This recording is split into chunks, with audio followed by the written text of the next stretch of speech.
kewajiban kapal dalam menjaga kepastian hukum dan keamanan laut Indonesia serta hak-hak anak buah kapal. Dan tentunya dalam hal ini saya ingin mengembalikan perspektif kita bersama bahwasanya bagaimana kemudian tugas yang ingin kita ambil bersama. Pertama, tugas yang dimaksudkan adalah bagaimana ketika kita memilih salah satu chapter. Dan menariknya pada kesempatan kali ini saya ingin mengangkat satu chapter yang membahas tentang bagaimana pertanggungjawaban kapal terhadap hak-hak anak buah kapal dan juga jawaban dari terkait misalkan ada pelanggaran yang dilakukan oleh kapal dari aspek peraturan dan juga pertanggungjawaban terhadap pelanggaran yang dilakukan di perairan Indonesia.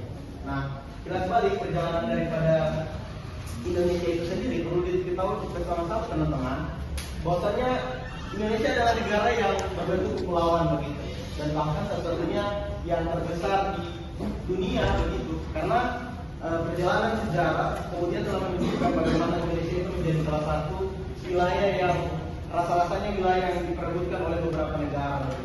Ya tentunya ketika kemudian suatu wilayah itu berada pada garis khatulistiwa, berbagai kemudian keanekaragaman mulai dari hayati dan juga fauna itu berkembang di dalam negara dan juga di dalam wilayah tersebut. Tetapi itu bukan sebuah keuntungan dan juga bukan sebuah keuntungan ketika tidak ada kemudian hal-hal yang menjadi tantangan. Nah ternyata ketika kita melihat bahwasanya banyak keuntungan yang ada di suatu negara, itu tidak terlepas kemudian dengan bagaimana tantangan yang ada di suatu negara tersebut. Nah misalkan di dalam aspek Indonesia saat ini, tentunya ketika kita melihat bahwasanya luas wilayah 70% dari wilayah Indonesia adalah perairan, maka banyak aspek aturan yang kemudian harus diatur karena luas wilayahnya itu adalah perairan dan juga kelautan, sehingga ini harus banyak kemudian aspek-aspek yang mampu menjawab terkait permasalahan yang terjadi di kelautan itu sendiri. Nah, tentunya dalam hal ini ada kemudian tugas yang menjadi beban kita sebagai seorang mahasiswa adalah bagaimana kemudian aspek ini dapat kita implementasikan dan juga dapat kita bedah terkait bagaimana sih permasalahan yang terjadi di dalam Indonesia hari ini.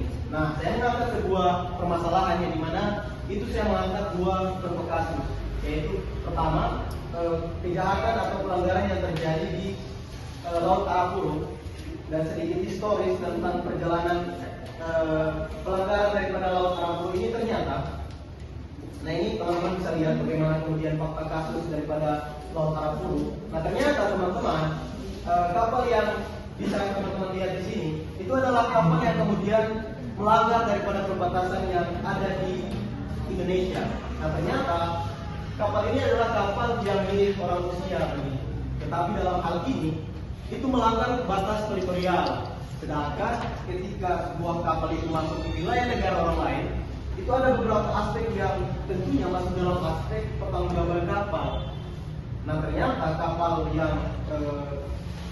ini itu ternyata tidak memenuhi daripada aspek yang harusnya dipenuhi dulu sebelum kemudian berlayar di suatu wilayah. Nah misalkan tidak adanya di daerah lambang Indonesia, kemudian dalam aspek administrasi ternyata itu tidak memenuhi persetujuan daripada pelayanan yang kemudian dia lakukan di Indonesia. Jadi pertanggungjawaban kapal terhadap kapal mus ini ternyata tidak dipenuhi begitu. Karena kenapa? Karena beberapa catatan administrasi sehingganya laut mus ini ternyata tertangkap dan ternyata dia melakukan sebuah kejahatan yang cukup menarik karena kejahatan itu terbilang bukan sebuah kejahatan karena kenapa? Ternyata itu tidak diatur di dalam peraturan undang-undang yang spesifik tentang kelautan itu sendiri. Nah, ketika teman-teman lihat di dalam aspek kejahatan ini, bisa dilihat bagaimana kemudian perdagangan orang terjadi, kemudian perdagangan solar ilegal yang juga terjadi pada kapal mus ini. Dan ternyata itu belum diatur secara spesifik tentang bagaimana pidana dalam hal ini mengatur tentang kejahatan tersebut. Ternyata belum diatur begitu. Nah ini menjadi menarik menurut saya, sehingga kenapa kemudian contoh kasus yang relevan dan juga terkini dan saya angkat karena di dalam pengaturan hukum pidana ini itu belum diatur begitu, sehingga saya angkat di dalam contoh kasus saya. Nah lanjut tentang bagaimana contoh kasus yang terjadi di kematian anak buah kapal di KM Sri Marina. Nah ternyata teman-teman, di dalam pertanggungjawaban kapal itu harus ada aspek yang dipenuhi. Nah apa saja aspek tersebut? Pertama itu safety daripada kapal itu ternyata harus dipenuhi. Bagaimana kemudian kapal itu harus menjamin daripada kesejahteraan awak kapalnya, itu ternyata harus dipenuhi begitu. Nah, misalkan saya ambil contoh kepada teman-teman sekalian. Misalkan nih, di sini kan ada beberapa orang yang kemudian mati, meninggal dunia. Di sini ada anak buah kapal yang itu meninggal dunia dan 14 orangnya itu terdapat penyakit cacar begitu. Nah, saya ingin menganalisis dengan kritis bagaimana kemudian ketika yang bekerja di dalam undang-undang adalah menjamin kesejahteraan sosial bagi seluruh rakyat Indonesia. Dan itu ternyata tidak ada di dalam dua contoh kasus ini. Bagaimana kemudian orang-orang yang ingin mencari nafkah di kapal MUS dan juga kapal Arafuru itu adalah orang-orang yang ingin mencari nafkah untuk memberikan nafkah kepada anak-anak mereka. Dan ternyata dalam proses pencarian itu, ketika misalkan negara tidak mampu memberikan pekerjaan yang layak, seperti mana yang mereka katakan begitu di dalam aspek konstitusi tentunya, bagaimana kemudian jaminan sosial itu diberikan kepada setiap masyarakat, itu ternyata tidak kemudian dipenuhi begitu. Sehingga yang pekerjaan yang kemudian layak dan tidak layak itu tidak menjadi perhitungan. Bagaimana kemudian orang bisa makan hari ini, itulah yang kemudian menjadi pemikiran mereka kesejahteraan sosial. Nah, Bapak itu mengatakan bahwasanya bagaimana kita sempat berpikir tentang keadilan, sementara perut kita lapar, bagaimana kita ingin mencari kesejahteraan, sementara anak kita harus sekolah, dan itu yang tentunya menjadi buah pikir mereka. Mereka tidak kemudian berpikir tentang hal dan haramnya pekerjaan. Yang mereka pikirkan adalah bagaimana kemudian anak mereka ketika mereka pulang berlaut, dan itu bisa diberikan makan. Nah, sehingga ini menjadi penelitian yang penting karena bagaimana kemudian sebagai seorang akademis tentunya ya teman-teman sekalian di sini punya beban moral dan juga moral terkait pertanggungjawaban. Bagaimana kemudian ketika orang sudah belajar tentang hukum laut dan orang sudah memberikan ilmu pengetahuan terhadap orang yang mungkin belum mengetahui tentang apa sih hukum laut itu. Terdalam beban yang paling berat adalah seseorang yang kemudian telah tahu tentang sebuah aspek hukum dan ternyata dia tidak mempraktekannya begitu. Saya rasa ini semua menjadi refleksi kita bersama tentang bagaimana insya Allah yang orang semua telah paham tentang aspek hukum dan itu bisa diterapkan dalam kehidupan sehari-hari.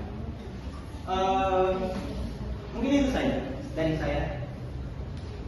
Mungkin dari teman-teman ada yang ingin bertanya terkait presentasi saya pada hari ini cukup lahan. Oh, rupanya agak banyak yang bertanya ya. Tapi mungkin saya akan memilih dua orang yang terdekat saja ya.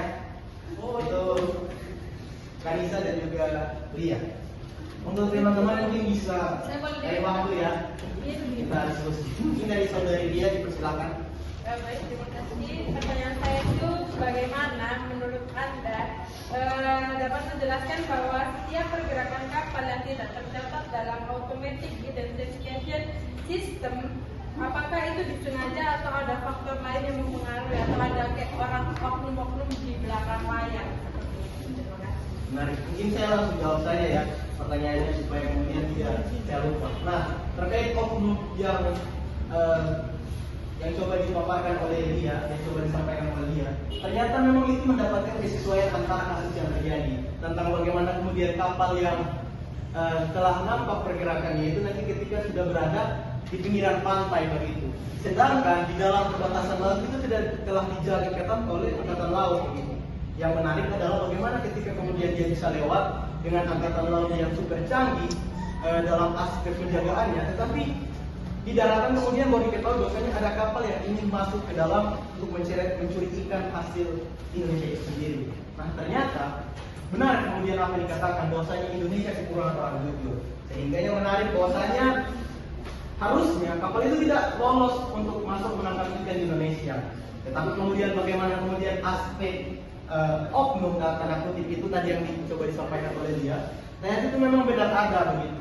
Ternyata ada oknum-oknum yang tetap meloloskan daripada orang-orang yang ingin mencuri hasil-hasil tangkapan di Indonesia. Sehingga kalau macam bahasanya oknum terlalu yang menafikan sesuatu hal, karena kalau oknum bersatu lapas itu bukan lagi oknum, tapi memang berdebat penjahat. Itu mungkin dari saya. Saya Bagaimana memastikan standar investigasi yang sama untuk kasus kematian atau kecelakaan ABK di kapal, baik yang berbendera Indonesia maupun asing, yang beroperasi di perairan kita? Sekian, terima kasih. Bagaimana investigasi terkait kematian anak buah kapal yang kemudian itu berbendera asing dan juga Indonesia. Nah, ternyata dalam standarisasi kemudian menjadi seorang anak buah kapal itu telah masuk dalam administrasi dan itu masuk dalam penentuan tentang bagaimana dia lolos atau tidak menjadi anak buah kapal.